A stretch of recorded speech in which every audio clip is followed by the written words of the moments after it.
This story I've been following, a really fascinating conversation about it's about libertarians and birth control. And this has been going on because, of course, Rick Santorum, well, this is in the news because the Obama administration announced, I guess it was 2 weeks ago, that as part of the Affordable Care Act, health insurance companies were now forced to provide birth control as one of the drugs that they cover, contraception.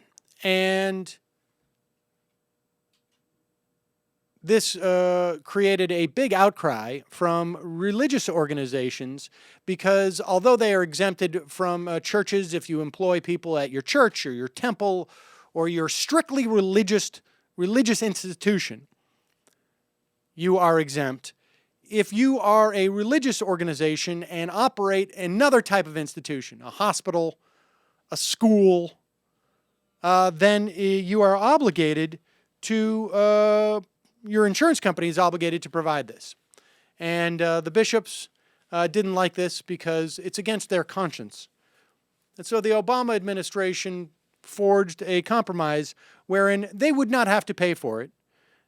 Insurance companies would simply have to provide it for free and eat those costs, which in the end probably saves the insurance companies money anyways because of all the health-related costs that they would avoid, because there are millions of women who take birth control to deal with other health-related issues that have nothing to do, in fact, with birth control. They take contraceptive pills because it also has other effects that are helpful for certain problems. Now, the Republicans were not satisfied with that, nor were the bishops, to my understanding.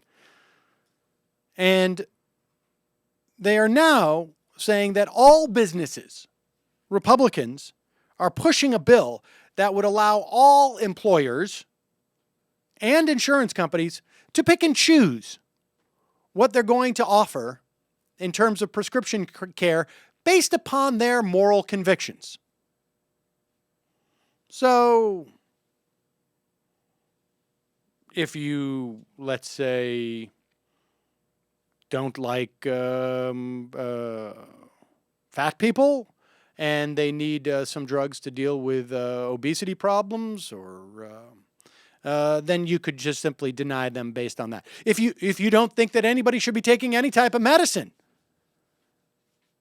you could deny them prescription care. If you don't like screening for certain cancers because you just morally just don't think that people should be screened for stuff, deal with it is your moral conviction. That would be it. And so this has created an interesting conversation online that was on this weekend, Virtually Speaking, which I've been on the past. It's Jay Aykroyd. It was a show that came out of Second Life, which is a sort of an online virtual world. But it's essentially a podcast and a political talk show. And Digby picked up on this. And in the context of talking about libertarians and Ron Paul, there's been some question as to how is it that libertarians can reconcile their issues, their notion that government should not be involved at all in people's personal lives. Yet someone like Ron Paul believes that a woman should not have autonomy over her own body in decisions of abortion or other reproductive choices that one might make.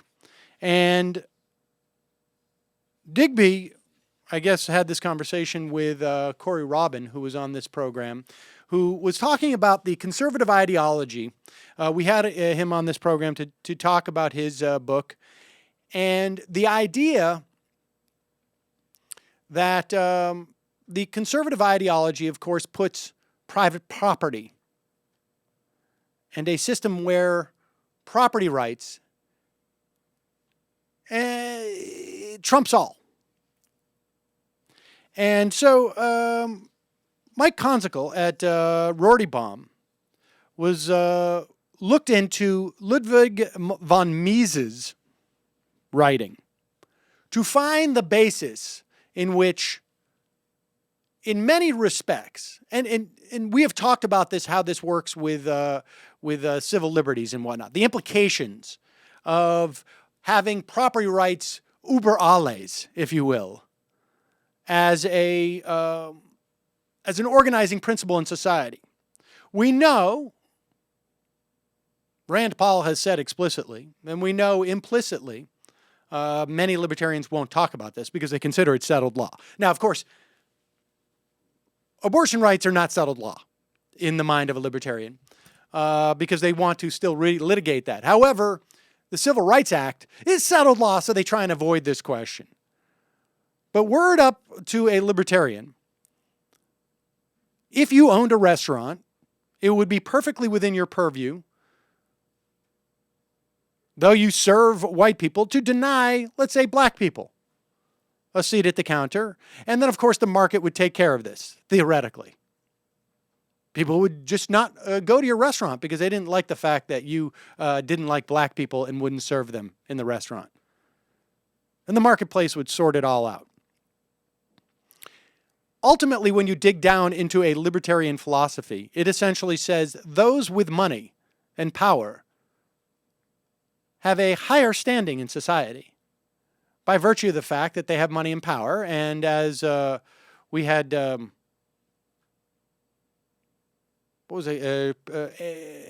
Schiff, Peter Schiff's brother, call in and say, look, that's just the way society works. If you don't have access to certain things, you don't have access to it. If you have a low paying job, you probably deserve it. And that's the way society will organize.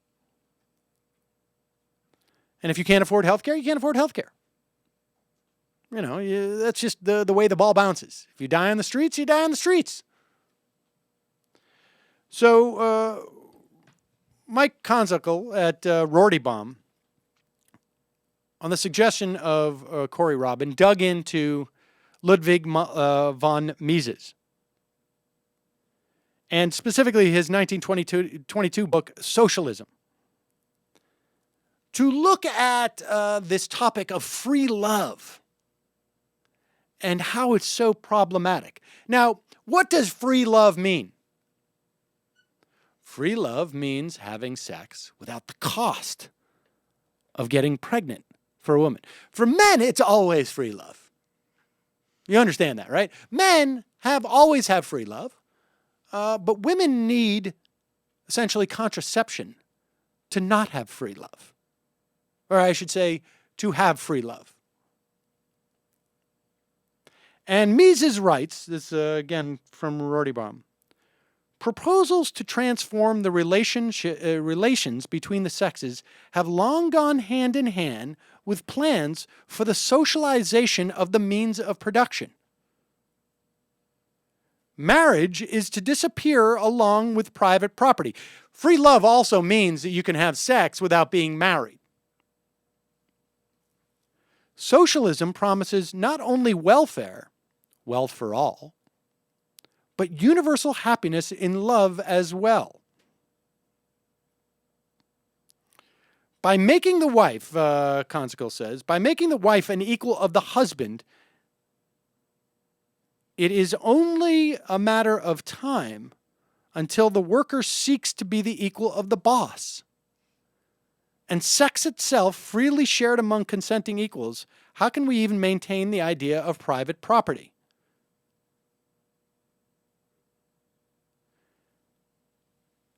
You understand what Mises is saying here.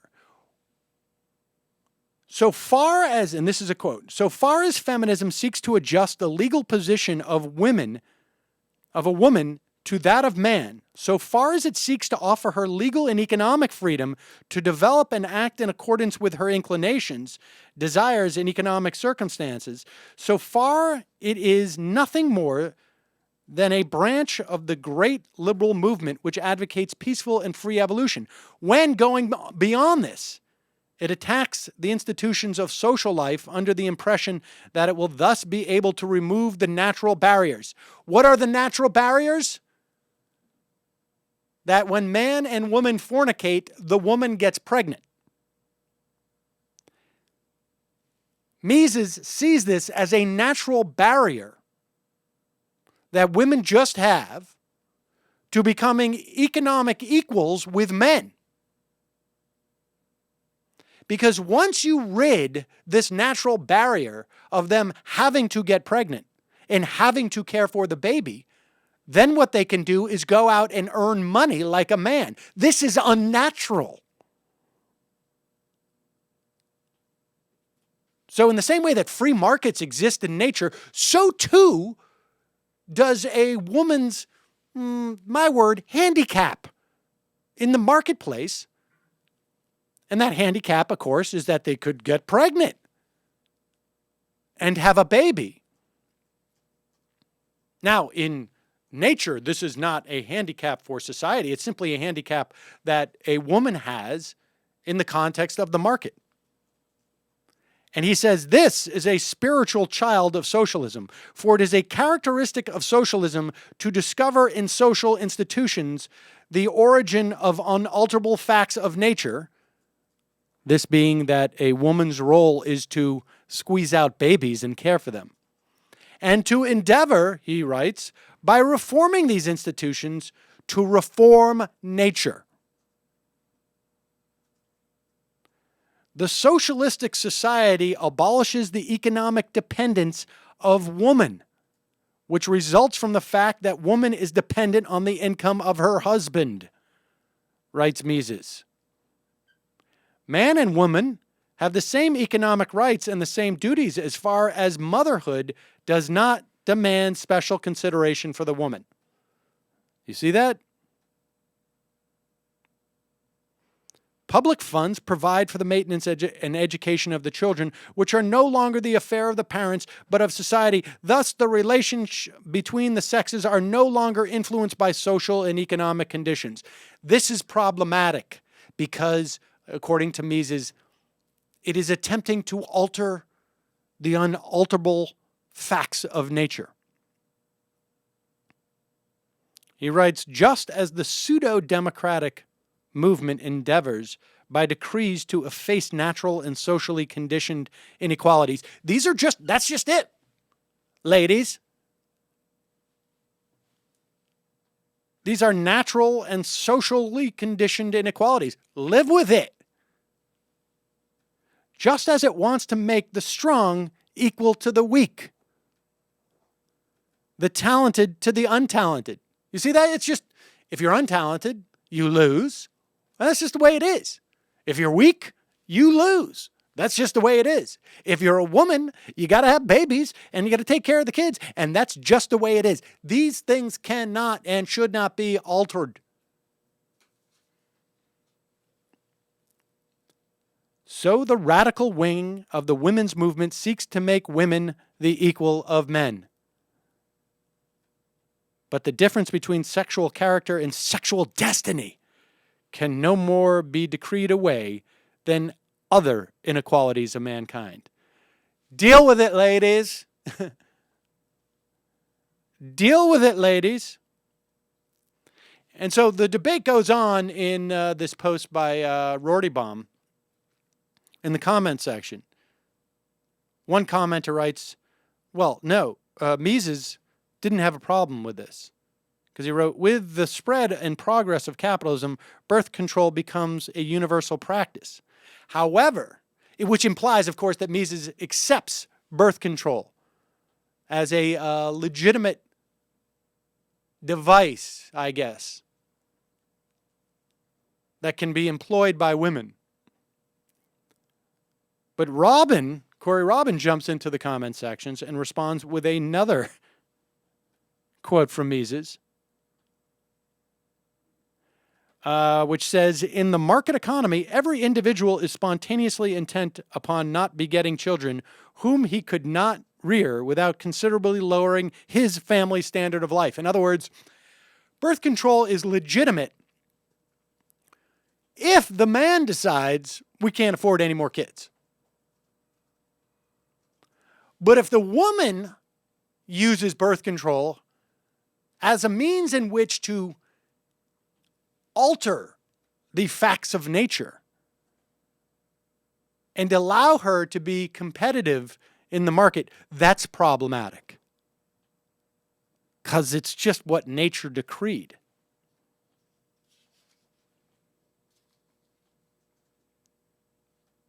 Robin goes on in the comments to quote Mises again. Her destiny, this is speaking of the woman, is completely circumscribed by sex.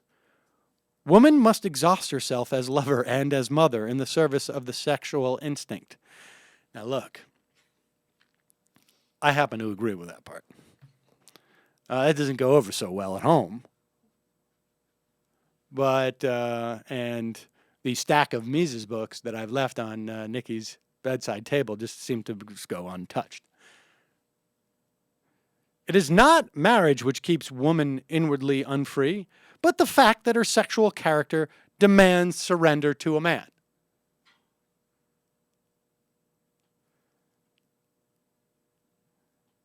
Because were she to renounce this, it would entail a woman, quote, renouncing either the most profound womanly joy, the joy of motherhood, for the sake of the more masculine development of her personality. Which, of course, would be to go and work and compete with man in the marketplace. So, thus you see how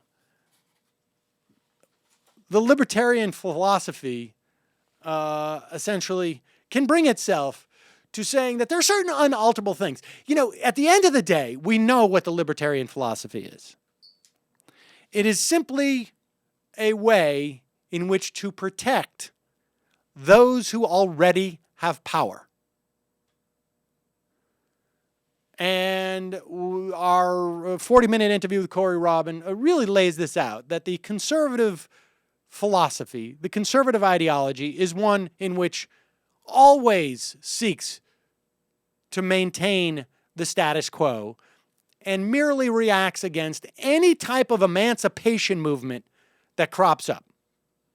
And make no mistake about it, birth control, contraceptive, particularly ones that can be taken and controlled by women, has had a huge emancipatory effect on women.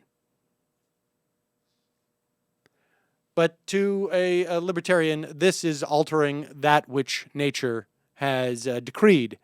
And in other words, God knew what he was doing when he said, when God, I'm not sure which commandment this is, something about like a woman supposed to be barefoot and naked in the kitchen.